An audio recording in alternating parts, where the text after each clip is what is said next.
Number 6. The $1 back pain fix. Your spine right now is shaped like a shrimp that gave up on life.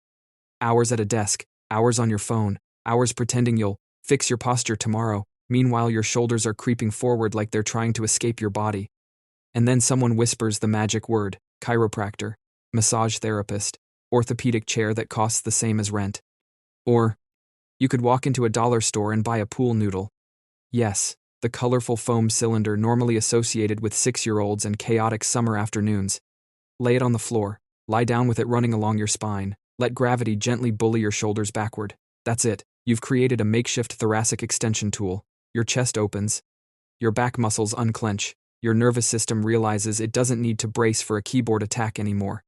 Here's the science part without the boring lecture. When you hunch forward all day, the muscles in your chest tighten and your upper back overstretches. Your brain adapts to this as the new normal. The pool noodle basically reminds your body what not shrimp feels like. It's not magic, it's positioning. Your spine just needed a soft argument in the opposite direction. You spent $1.25. Meanwhile, your lower back has been screaming because your upper back refused to do its job. Fix one link in the chain, and suddenly everything chills out. Your body isn't fragile, it's just dramatic, and sometimes it just needs a brightly colored foam stick to calm down.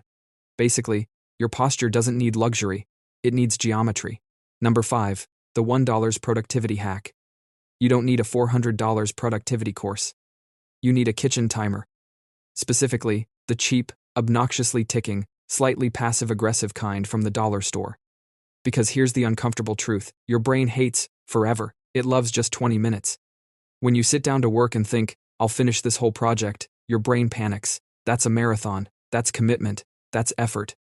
But tell your brain, we're just doing 20 minutes, and suddenly it's like, oh, that's fine, we can survive that.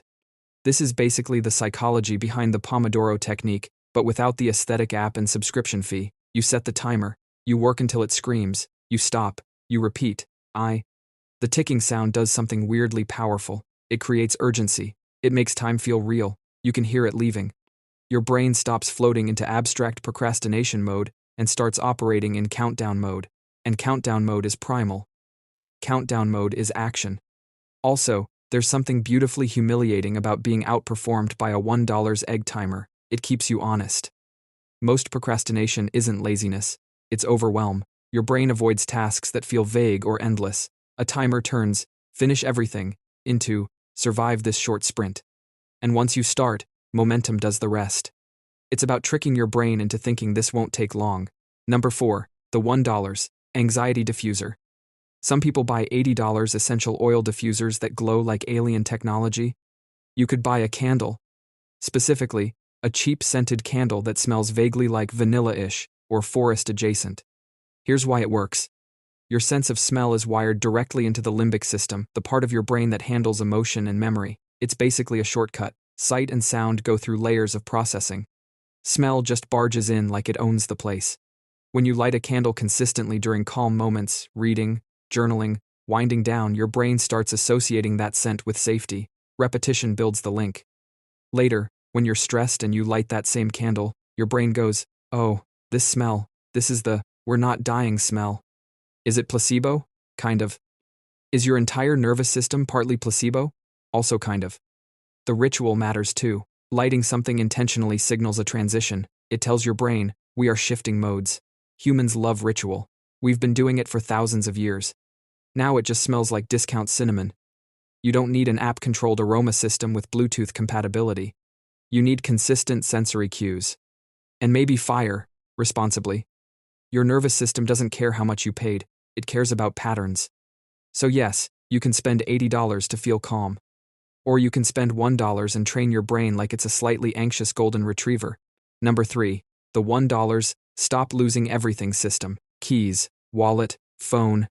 Somehow these 3 objects can teleport. You put them down, you swear you put them down, and then they vanish into the dimension where socks and motivation go. Enter the humble bowl. A $1 plastic bowl placed near your door. It sounds insultingly simple. Because it is. But here's the psychology. Decision fatigue and object permanence failures are real. When you come home, your brain is tired. It wants autopilot. If there's no designated spot for your stuff, your brain improvises. Improvisation is chaos. The bowl creates a habit loop, same location, every time. Cue, entering house, action. Drop items in bowl. Reward. Not panicking tomorrow morning. Habits thrive on consistency and environment design. You're not forgetful because you're broken, you're forgetful because your environment doesn't support memory.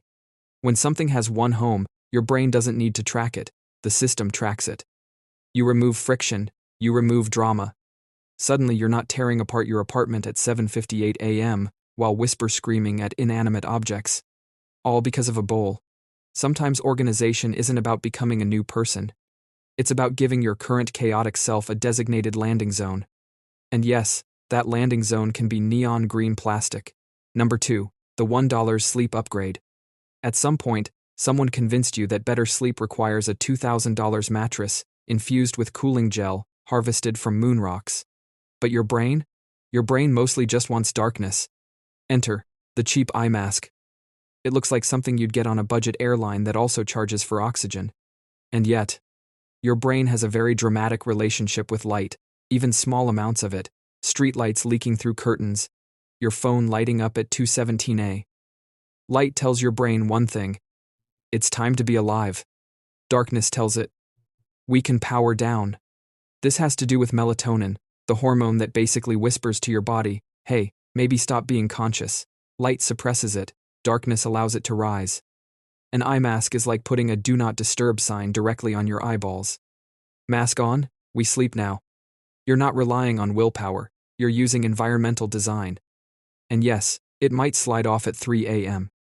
Yes, it might give you mild raccoon indentations. Yes, it might feel slightly dramatic. But if your nervous system finally stops scanning the room for threats because it's pitch black, that's a win. You don't need a sleep sanctuary that looks like a Scandinavian spa. You need darkness. And sometimes darkness costs less than a vending machine snack. Number 1. The $1 emotional reset. You know what's expensive? Therapy-adjacent retail therapy. You know what's not expensive? A notebook. A plain, boring, possibly off-brand notebook from the dollar store, the kind with paper thin enough to question its loyalty. Here's the uncomfortable truth. Most of your stress isn't the situation, it's the mental tabs you refuse to close. Your brain is holding open 37 unfinished thoughts, conversations you replayed, tasks you didn't start, random intrusive worries about things that haven't happened and probably won't. When thoughts stay inside your head, they feel infinite, vague, heavy, like fog. The second you write them down, they become finite, visible, contained. Psychologists call this externalizing. You're moving the chaos from abstract mental space into physical space. Once it's on paper, your brain doesn't have to rehearse it as aggressively. It knows it won't be forgotten. That's why journaling works, not because you're becoming poetic, but because your brain finally gets to stop juggling. Even writing a messy list like, call dentist. Why did I say that weird thing in 2016? Figure out life. Gives your nervous system relief. You don't need leather-bound journals with gold trim and inspirational quotes about becoming your highest self. You need somewhere to dump the noise. A $1 notebook is basically a mental trash can with pages. And sometimes the difference between I'm overwhelmed and I'm okay is just giving your thoughts somewhere else to live.